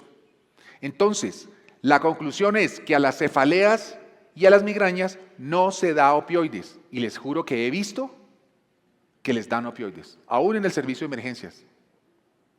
Entonces, mucho ojo con eso porque esta es una advertencia, es una bandera roja que les estoy dando. Dentro de esto mismo, dentro de los agonistas serotoninérgicos, como los antagonistas DOPA de la metoclopramida, aparecieron los triptanes. Triptanes en Colombia solo tenemos el sumatriptán y es subcutáneo. Pero pueden existir los orales. El manejo de la migraña va en una mezcla de AINES y triptanes. Entonces el triptán funciona muy bien. Existe la ergotamina, pero la ergotamina es un paraguas. ¿Qué significa un paraguas? El paraguas evite que usted se moje, pero no le quita lo mojado. Si usted ya tiene dolor de cabeza, la ergotamina no es el medicamento. Si usted quiere evitar que el paciente le dé, entonces la ergotamina puede ser una alternativa, porque evita que le caiga el dolor, pero no le quita el que ya tiene. Entonces, mucho ojo con eso. ¿Estamos? Aparece el ketorolaco, un AINE bien conocido, con unos estudios de seguridad muy buenos. A dosis de 30 miligramos endovenoso, quita lo que sea, especialmente la migraña. Entonces, es uno de los medicamentos que funciona muy bien. Lo podemos reemplazar por ketoprofeno o lo podemos reemplazar por diclofenaco. Funciona muy bien. El magnesio no, el valproato no, el propofol no, eso no es para ustedes. Y una cosa muy importante, tercer mensaje que refuerza y subraya el hecho de que los corticoides no funcionan aquí. Conclusión, ustedes no tienen nada que ver con esteroides o corticoides y si un paciente necesita eso, ese paciente debe ir al médico. Mucho ojo con eso. Entonces, este artículo del 2015, hace 7 años, que está publicado en una revista de cefalea, era muy claro entender varias cosas. No hay un manejo estándar para todos los pacientes porque cada uno es individual, pero la base del manejo de la migraña iba con AINES como naproxeno, ketorolaco, diclofenaco, más los triptanes como el sumatriptán. Y este es el manejo que se le debe dar a la migraña, los dos. Los dos. No 5 en romanos, los dos. ¿Estamos? ¿Qué es una tercera línea? Miren, los antieméticos, como hemos hablado, y funcionan muy bien. ¿Qué le digo yo a mi médico? Si ese paciente ya vino con un sumatriptán y ya tuvo un diclofenaco y sigue con el dolor, métele un Plastil y verás que rompemos. Es mi as debajo de la manga. Y eso está publicado en una revista de cefalalgia y es como se maneja bien en urgencias el dolor. No es otra cosa. ¿Listo? Ojo con eso. Los opioides que trabajan en la conducción del dolor, sí o sí son resorte del médico. Hoy tenemos una gran campaña en los Estados Unidos por el hecho de darle opioides a los futbolistas, a los deportistas, y eso ha generado que ellos hubo un caso muy famoso en donde el James de ellos, la Linda Caicedo de ellos, ¿sí? Fue por un problema de una rodilla y terminó en una clínica de rehabilitación para drogadictos, por un dolor en la rodilla porque se volvió adicto. Y eso generó una alarma con el hecho de pensar que definitivamente nosotros no podemos ser liberales a la hora de formular opioides. Conclusión, y en Latinoamérica, Ecuador, Perú, nosotros no debemos formular en la farmacia opioides liberalmente. No solamente son medicamentos de uso controlado y uno los vende por debajo de cuerda, es la realidad, uno los consigue por debajo de cuerda. Por seguridad de pacientes, por disminuir la carga de la enfermedad en la comunidad. Y nuestras comunidades tienen un problema de salud pública muy importante cuando un paciente necesite un opioide, al médico. Pero les voy a hablar de los opioides. Y les voy a hablar porque de todas maneras necesito que sepan qué es. Como saben, hace una hiperpolarización del cable eléctrico interrumpiendo la conducción eléctrica. Entonces el mensaje no llega porque se mocha. Entonces no puede transmitir el dolor, actúa en 4 a 7 minutos y funciona eficientemente para quitar el dolor, al precio que eso da cuando yo tengo un medicamento tipo opioides que genera una adicción muy grande. Hay menores, como la codeína y el tramadol, pero el tramadol están a punto de reestructurar su clasificación porque aunque fue clasificado como opioide por su afinidad al receptor mu, su afinidad al receptor mu, que es el de los opioides, es muy débil. ¿Dónde actúa el tramadol? En la recapturación de serotonina. Hace que mi película del funeral se vuelva El almuerzo con Leonardo DiCaprio. Ahí funciona el tramadol. ¿Listo? Entonces, mucho ojo con esto. Están los opioides mayores, la buprenorfina, el fentanilo, la morfina, y quiero que los conozcan, porque les pueden llegar en las fórmulas, pero eso no es de su resorte, ¿vale? Aparece entonces el manejo del dolor crónico. ¿Cuándo hablamos de dolor crónico? Es ese paciente que ya tiene una fibromialgia o tiene un posoperatorio largo en donde necesita controlar el dolor. Él ya no necesita controlar el dolor en la parte inflamatoria, o sea que el dolor y el manejo del dolor crónico no va a la transducción del dolor, debe ir a la conducción y a la integración límbica. Otra vez. Cuando tengo dolor agudo, el dolor agudo está asociado a un proceso inflamatorio, a la transducción del dolor. Se maneja con AINES. Pero cuando tengo un dolor crónico, sea oncológico o no, lo que yo necesito es modular la forma en la que percibe mi cerebro y mi cuerpo el dolor, integración límbica, y la forma como se conduce el dolor desde el punto donde está el dolor hasta donde el cerebro lo puede captar. Por lo tanto, el control del dolor en el dolor crónico va mucho a los recapturadores de serotonina. ¿Eso quedó claro? Y eso les permite entender por qué debo seleccionar medicamentos diferentes. A ese paciente un ibuprofeno no le va a servir, porque el ibuprofeno va únicamente a la parte aguda en la transducción del dolor.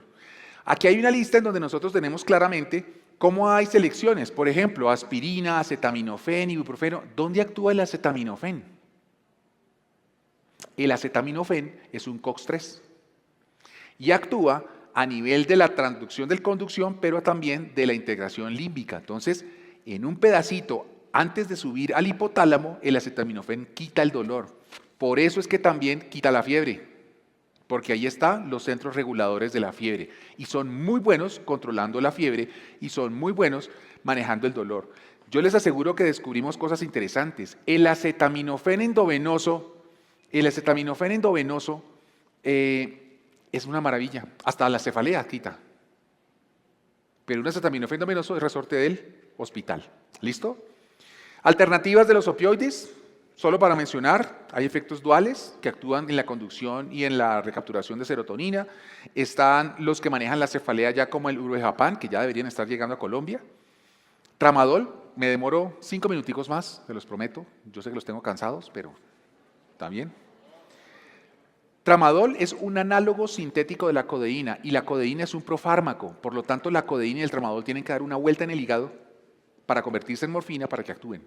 Por lo tanto, esa vuelta en el hígado hace que el tramadol se tome tiempo para quitar el dolor. Sin embargo, sí produce náuseas y sí produce malestares o hilio y no está resolviendo el problema. Entonces, mucho ojo con el tramadol, porque el tramadol es excelente para el dolor crónico. Excelente para el dolor crónico, pero no sirve para el dolor agudo. Entonces, no lo demos en dolor agudo, sino en dolor crónico.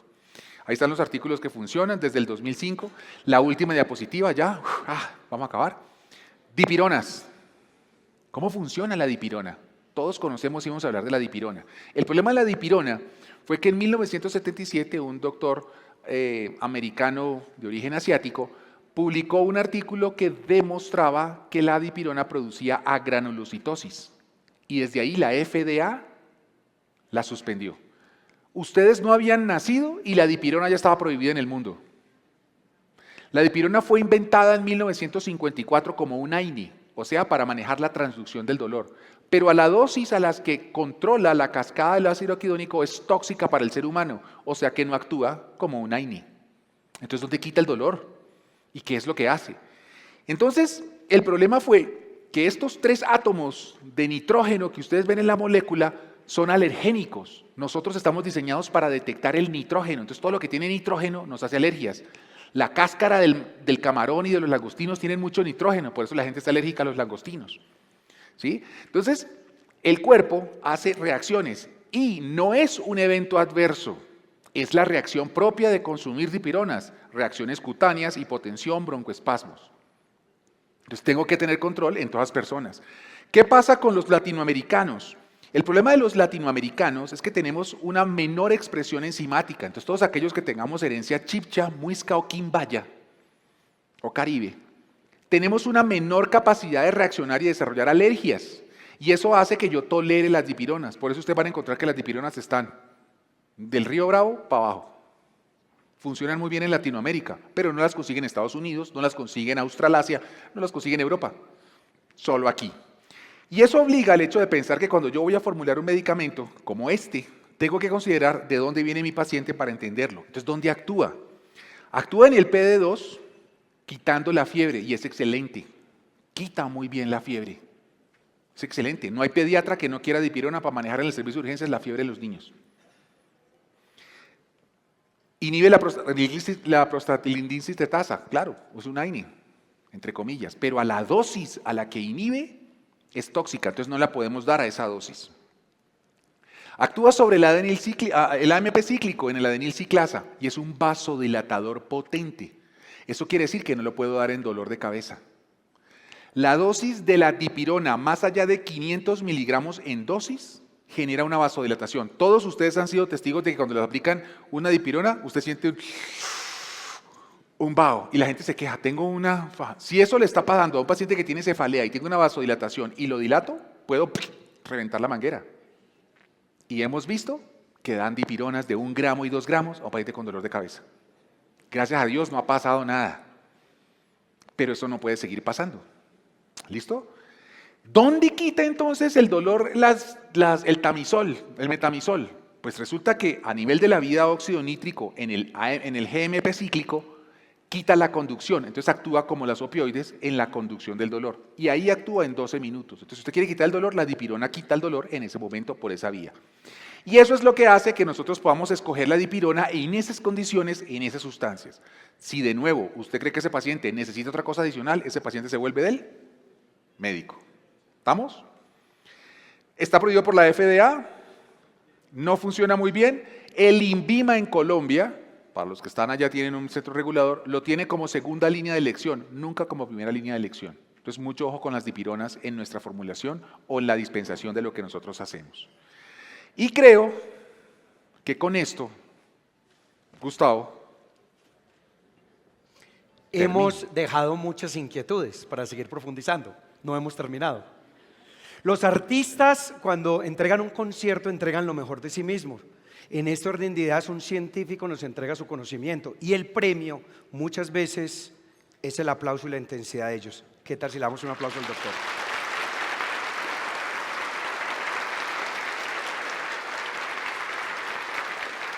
Ese aplauso fue de puro artista de reggaetón, largo y profundo.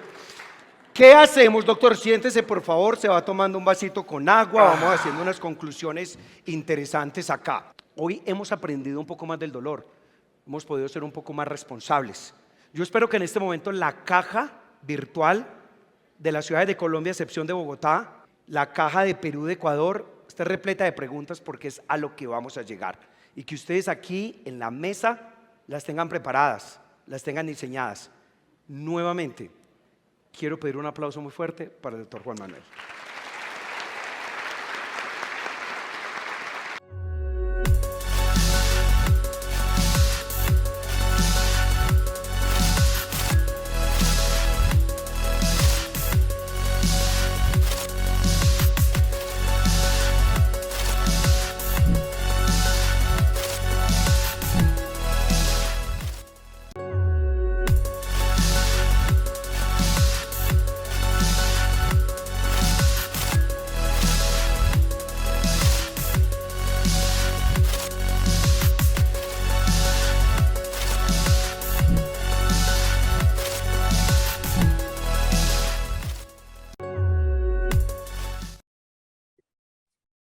Bueno, aquí nos vinimos corriendo para sentarnos y para atender evidentemente a todos ustedes, a la gente de Ecuador, a la gente de Perú, a las otras ciudades que se conectaron. Entonces, muchas gracias. Bueno, antes de empezar esta sesión de preguntas, hay unos anuncios muy importantes que hacer. Lo primero, porque lo leí en el chat, estos momentos se pueden revivir, lo pueden revivir para ustedes, para sus colaboradores, para la persona que no asistió y, como lo dije, para el que quiere profundizar.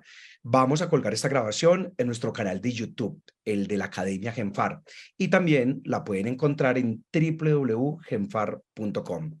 Lo segundo es que recuerde que nos vemos en septiembre. En septiembre nos vamos a ver, vamos a estar visitando algunas ciudades de Colombia y estaremos por allá en Perú y en Ecuador. Lo tercero, las certificaciones. A su correo electrónico, en aproximadamente 11 días estará llegando el certificado. Recuerde que tenemos certificación del Colegio de Químicos Farmacéuticos de Colombia, el Colegio de Químicos y Bioquímicos de Pichincha, en Ecuador, y el Colegio Departamental de Lambayeque, en Perú, 15 días.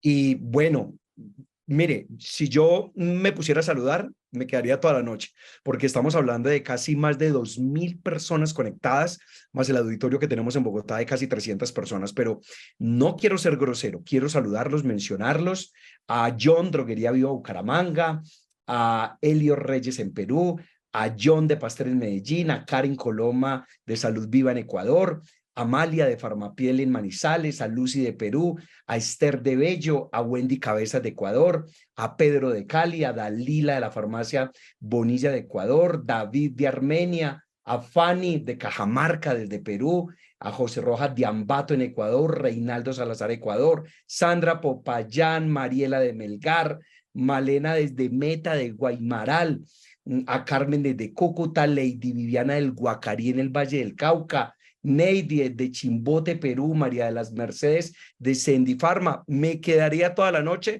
pero gracias por estar acá. Y Luis Fernando Jaramillo desde el Éxito de San Antonio, saludos para ti también. Y la participación importante de protagonistas en el mercado farmacéutico peruano, ecuatoriano y colombiano como Cruz Verde, Copidrogas, Copservir, Cafán, Subsidio Olímpica, Unidrogas. Doctor, definitivamente un tema que llamó la atención, un tema que, como muchos están mencionando en los comentarios, esto necesita una segunda parte porque necesitamos seguir profundizando y estoy completamente seguro que nos vamos a quedar indudablemente muy cortico en las preguntas. Entonces vamos a hacer cortos, sustanciosos, porque sé que usted obviamente nos va a dar la respuesta correcta. La primera de ellas es, doctor, ¿cómo manejar el dolor en los niños? Ok, pues El manejo de los niños tiene, a pesar de todo lo que vimos en la charla anterior sobre el armamento o el abanico terapéutico que la industria nos ofrece, unas posibilidades muy reducidas. Lo que podemos manejar con seguridad de pacientes y todo lo que está con medicina basada en la evidencia restringe el manejo del dolor al paciente pediátrico con dos analgésicos, el ibuprofeno y el acetaminofén. Esos dos medicamentos están formulados de manera segura, con un nivel de evidencia muy alto y permiten que yo pueda controlar eficiente y efectivamente el dolor en los niños. Eso ya permite que yo pueda ajustar por kilogramo de peso la dosis de cada uno de estos dos medicamentos, pero se limita, desafortunadamente, a esos dos medicamentos, ibuprofeno y acetaminofén. Y doctor, entre todos estos analgésicos que usted mencionó, ¿cuál es su opinión acerca de la nimesulida? La nimesulina es un COX-2, funciona muy bien y como todos los COX-2 permite tener una selectividad hacia el manejo en la cascada del ácido araquidónico para manejar el dolor sin alterar las prostaciclinas. Me parece un medicamento muy seguro, tiene un metabolismo lento, lo que quiere decir que se puede dar una o dos veces al día y eso garantiza que yo en el dolor crónico o en el dolor moderado pueda darlo de manera eficiente. No va a funcionar muy bien, como lo hemos mencionado, con el dolor agudo porque se tarda un poco en lograr el control o proporcionar el alivio temprano del paciente. Ok, perfecto.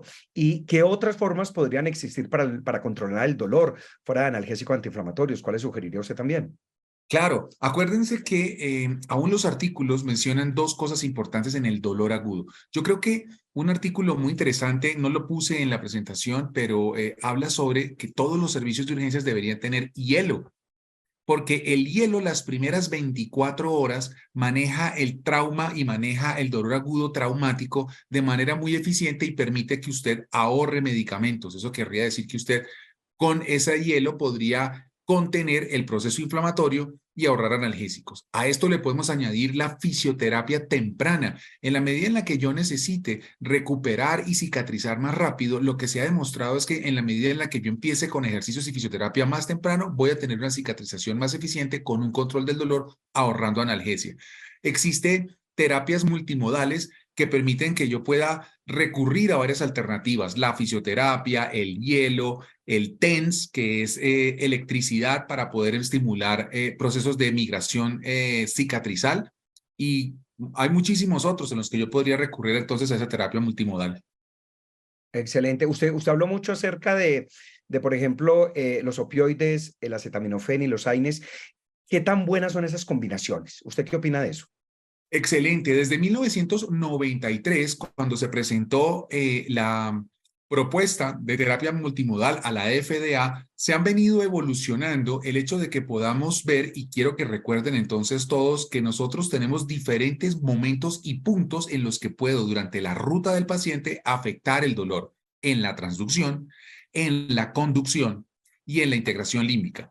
Lo que se ha visto es que cuando yo combino medicamentos que van a diferentes puntos de esa ruta del dolor, puedo a dosis menores de las usuales combinarlos para que se haga una sinergia analgésica, lograr una combinación eficiente y de esa manera lograr una mayor potencia analgésica. Entonces yo podría ir a un medicamento que va a la transducción, otro que va a la conducción, o uno que va a la conducción y otro que va a la integración límbica. Y estas mezclas que ustedes ya conocen y están en el mercado permiten que yo tenga menos efectos adversos, una dosis menor, pero con una mayor potencia analgésica por la sinergia. Esas combinaciones son muy buenas en el segundo escalón de la escala que les mostré en la diapositiva. O sea, con el dolor de 3 a 7, en ese escalón de 3 a 7, las combinaciones son muy eficientes. Excelente. Bueno, en las últimas diapositivas vi con bastante interés los comentarios y vi también a las personas del auditorio con relación al paciente diabético, que vemos que hoy en día se viene incrementando muchísimo. Doctor, nuevamente recordemos qué recomendarle a un paciente diabético. Bueno, el paciente diabético tiene una condición muy particular. Uno, tiene una enfermedad del endotelio, como lo mencionábamos en la charla. Las mangueras por dentro ya tienen una enfermedad de autocicatrización lenta.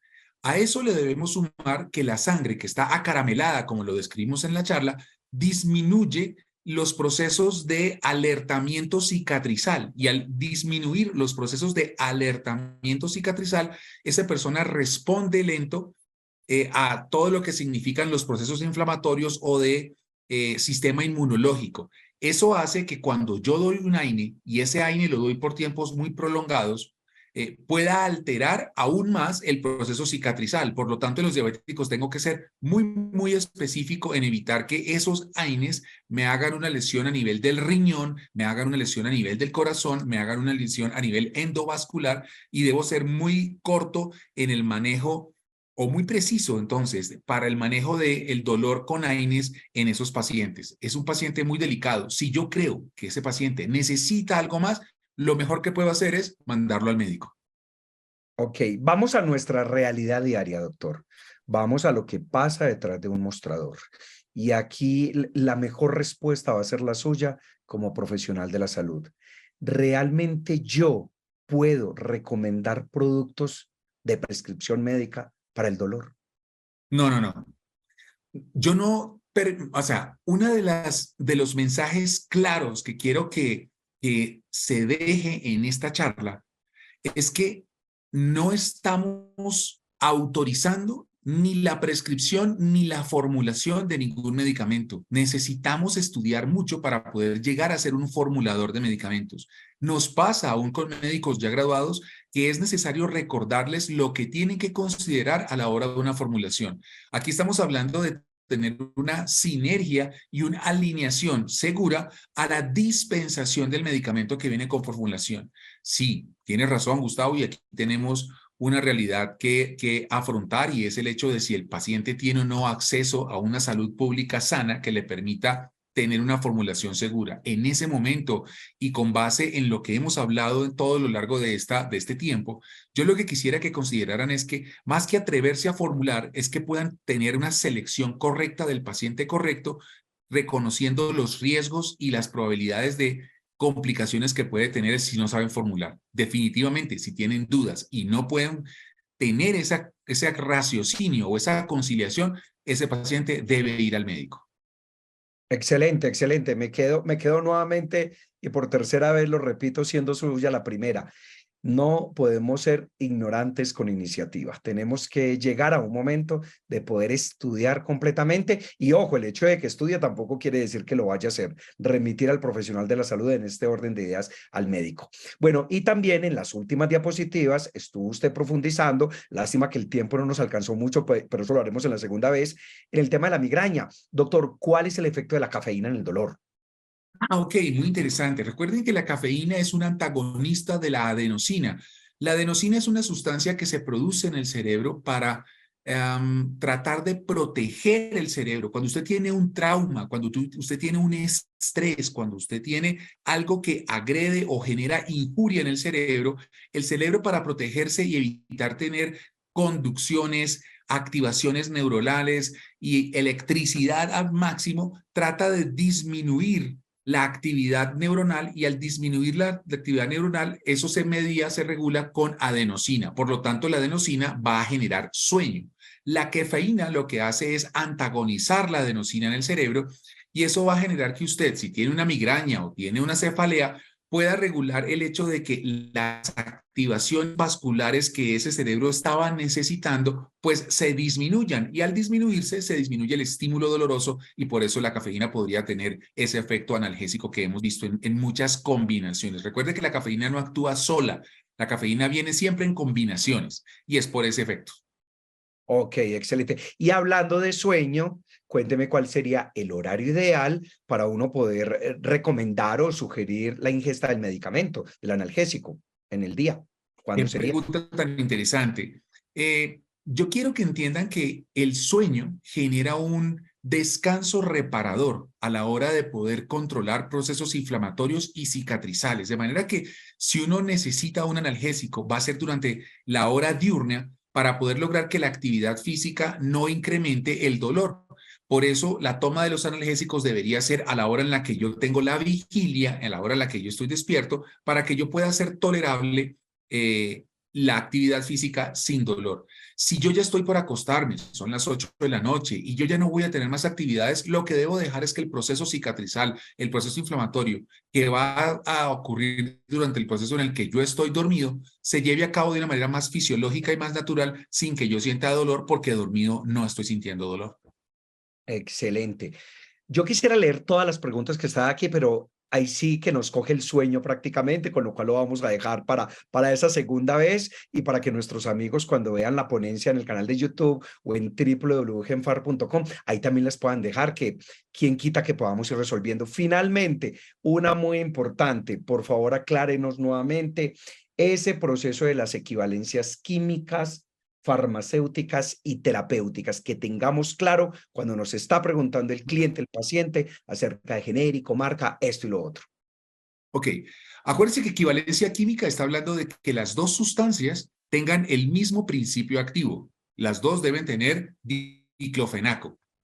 Equivalencia farmacéutica habla de que esa sustancia química esté disuelta en la misma sal o en el mismo excipiente para poder lograr la misma absorción y la misma biología que va a querer en el tejido, que va a requerir en el tejido. Ese conservador, ese excipiente, que es quien lo preserva y lo presenta al tejido, es lo que hace que pueda tener la misma equivalencia farmacéutica. Equivalencia terapéutica es cuando, ya teniendo la equivalencia farmacéutica, a la misma concentración logra el mismo efecto de potencia analgésica.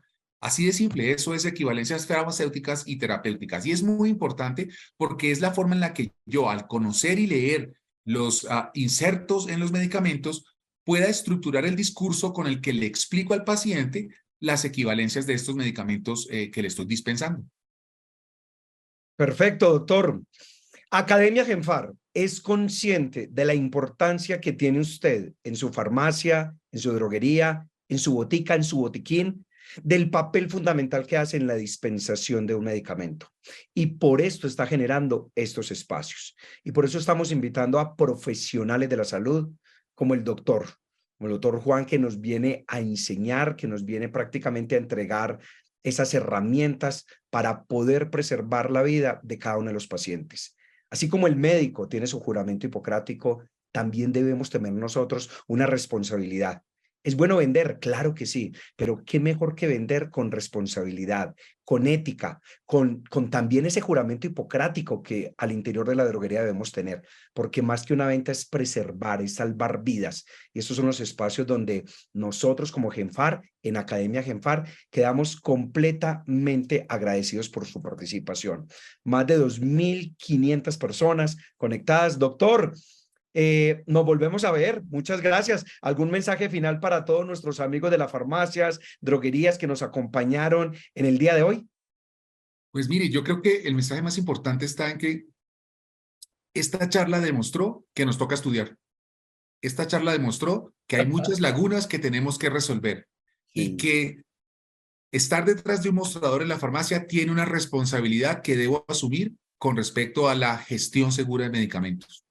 Creo que ese es el mensaje. Sí. Así es. Entonces, damas, caballeros, por su tiempo, muchas gracias. Por sus aportes, muchas gracias. Y nos volvemos a ver. Recuerde, www.genfar.com, visiten nuestro canal y recuerde que vamos a estar visitando algunas ciudades de Colombia, de Perú y de Ecuador. Así que gracias, gracias. Cuídense. Hasta luego.